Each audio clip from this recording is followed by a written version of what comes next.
So if you were at last year's conference, you'll remember that we spoke about the concept of managed motorways, and Stephen Selwood from Infrastructure New Zealand has now seen it in action in the US, the impact of adding a lane, introducing dynamic tolling, and the impact it has on congestion and traffic management. So the question remains, is it an option for us in New Zealand? Please welcome the Chief Executive of Infrastructure New Zealand, Stephen Selwood.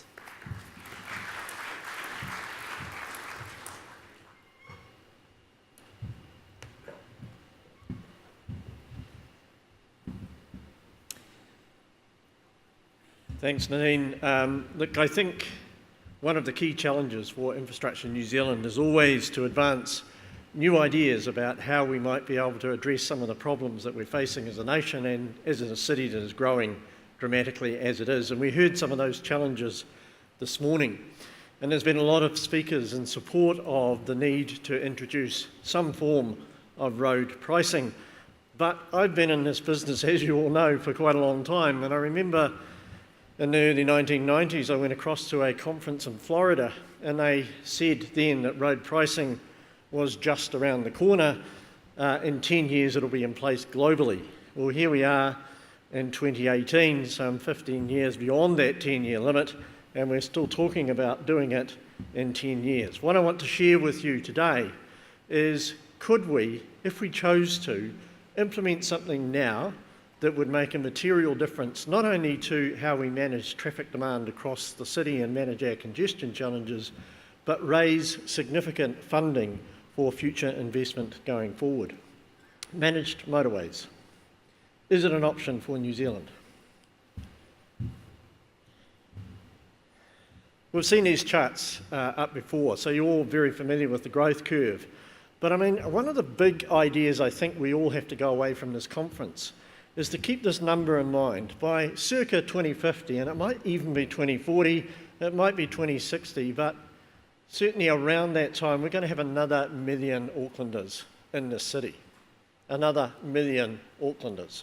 If you think about the infrastructure we now have in place for our current city, that is an enormous challenge, how we cope with that. And we've heard some fantastic stories this morning about how public transport is making a significant contribution to managing that growth. And certainly for trips into the city, public transport is making an enormous and very positive influence. And you can see that on the chart, the enormous growth, particularly in rail, that has occurred over the last decade.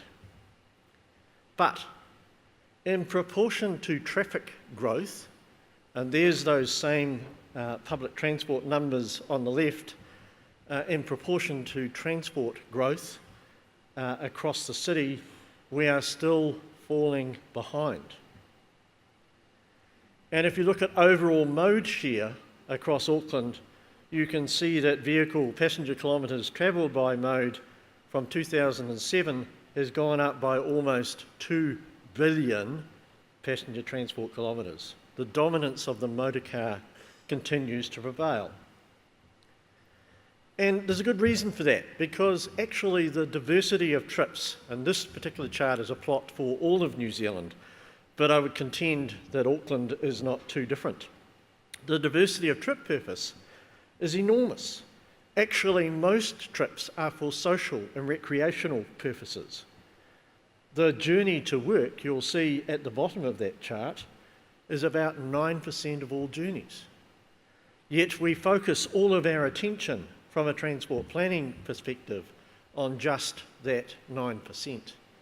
We need to retain our focus on actually providing mobility for everyone, for all of their trip purposes.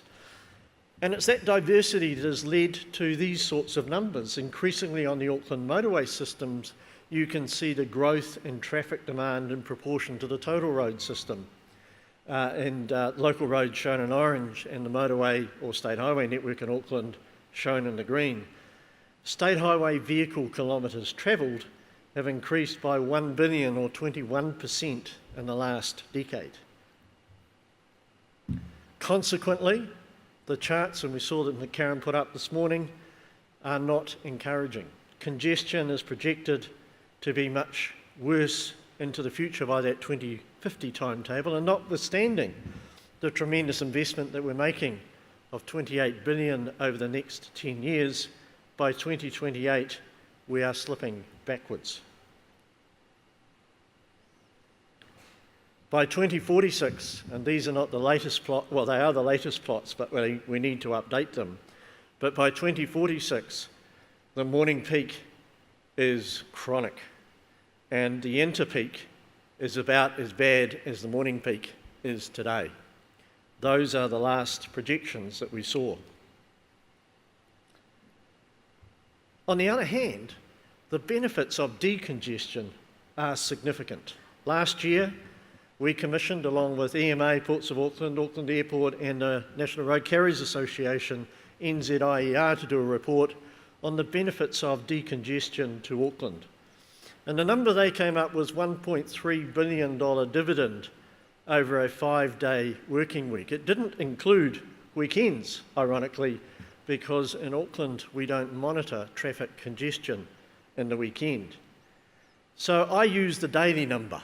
The daily number is about $5 million per day is the opportunity that is available.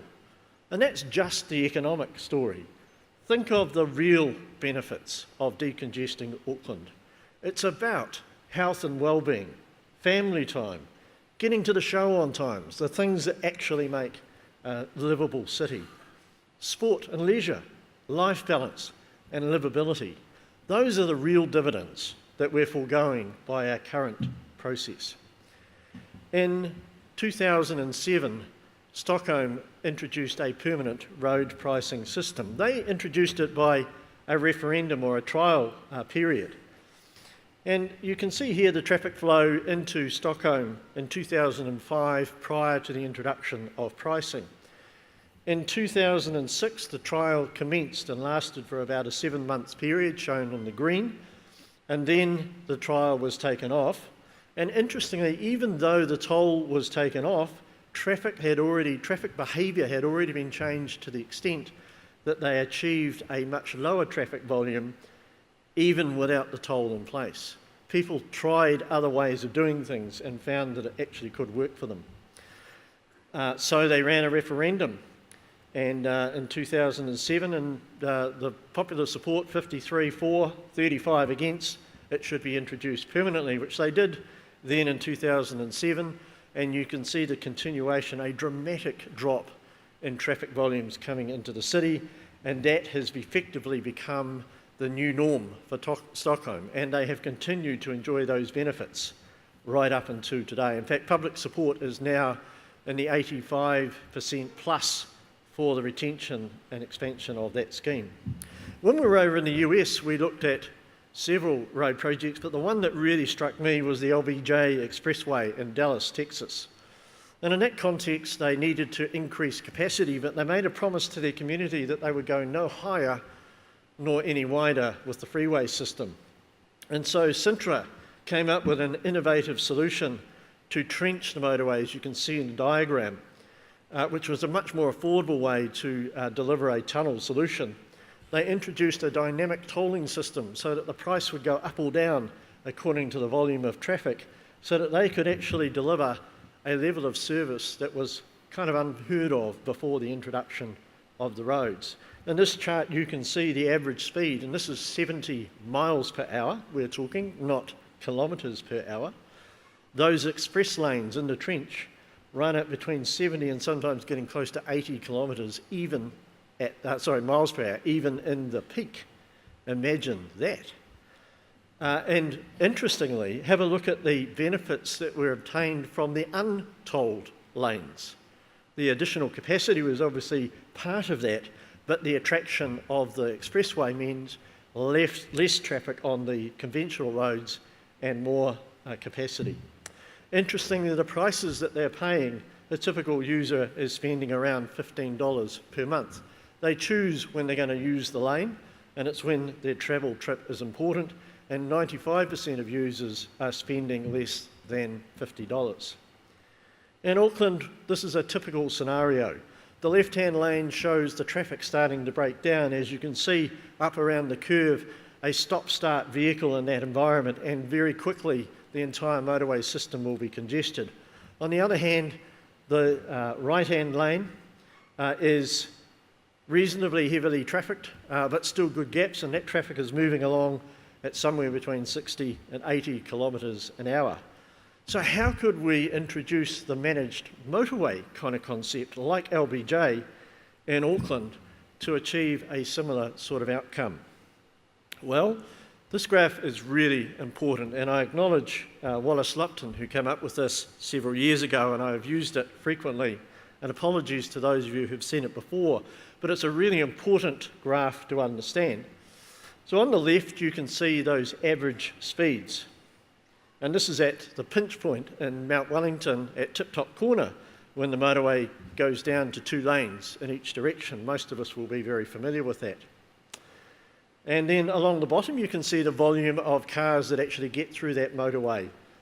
So that in around I've put in here how long it actually takes to travel 20 kilometres. Say you were travelling from Manukau to the city, as an example. So at 5 a.m. in the morning, the cars are travelling along at a rapid speed, some of them actually getting up, over the 100, or certainly on the 100 kilometres an hour, and they're enjoying a fantastic trip. The poor souls have had to get up at 4 a.m. in the morning to do that, but they enjoy a much faster trip into the city. But by 6 a.m, more and more traffic is coming.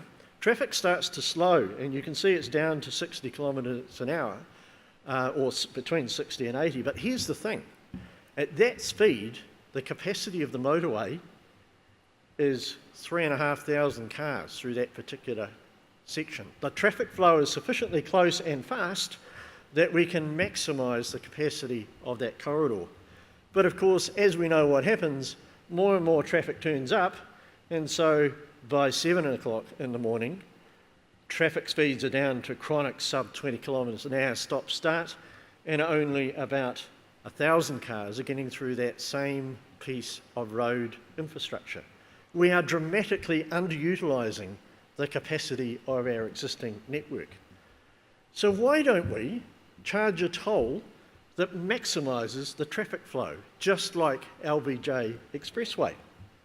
We want to achieve a speed of around 60 to 70 kilometres an hour by charging a price that maximises the flow and actually minimises the traffic diversion onto local roads.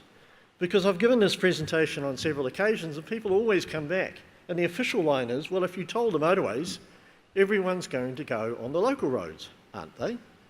Well, no, not if they can travel at 60 to 70 k's an hour, and we can treble the capacity of the motorway relative to full congestion. The attraction is to go on the motorway for the price. So, how would dynamic tolls work in the New Zealand context? Well, we can't easily go and expand capacity like the Yanks did. So we're probably going to have to come up with a slightly smarter New Zealand solution. It might look something like this. So this is a trip. I'm one of the lucky people in Auckland that has a bit of flexibility about when I travel to and from work. Thank you, Infrastructure New Zealand, for your insightful leadership to enable that to occur.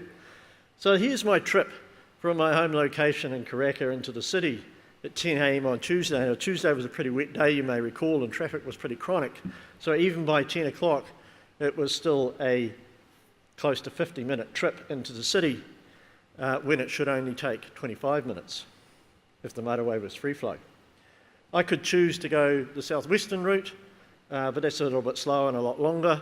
So obviously I would make the choice, albeit somewhat a chronic one, to take that trip, which is what I did.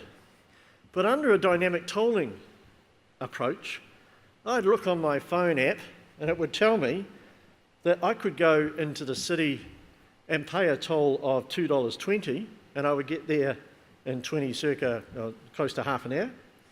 Or if I didn't really want to pay that much, I could take that slower route via State Highway 20. It would only cost me $1.60, but it would take me a little bit longer. Or I could catch public transport and circa an hour, but it's $6.60. Or if I didn't want to pay any money, I could always actually take the trip up Great South Road, and yes, there's a lot of traffic lights, but it wouldn't cost me anything, and it would take me an hour. I have choice. I could decide whether or not my time was sufficiently valuable to warrant paying that toll or not. So, we would want, if we were to introduce that sort of scheme, to introduce it about the time CRL opened. We'd have automatic number plate recognition. We'd have an access or a distance charge, or a combination. The beauty of an access charge is that you pay one price, you get on the motorway and you go as long as you like, which means the people who live in South Auckland or Henderson, who might not have the same sort of choices as those who live in Remuera or Epsom, get to use the motorway because they don't have the options at a reasonable price, whilst discouraging those who get on at Remuera at a higher price. You'd have a prepaid account. There'd be no toll booths. You would get a reliable level of service, and you'd be able to travel in a reasonable time. And the beauty of this is that motorists would set the price by their own behaviour.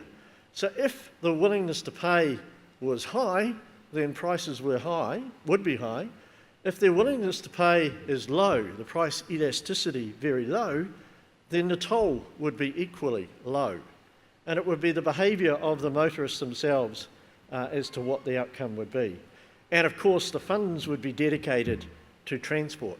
The intention is to change behaviour, to enable even employers to start to think about, really, do I need to have everyone here crack of the business day at 8:30, 9 o'clock, or could I be more flexible with my employees?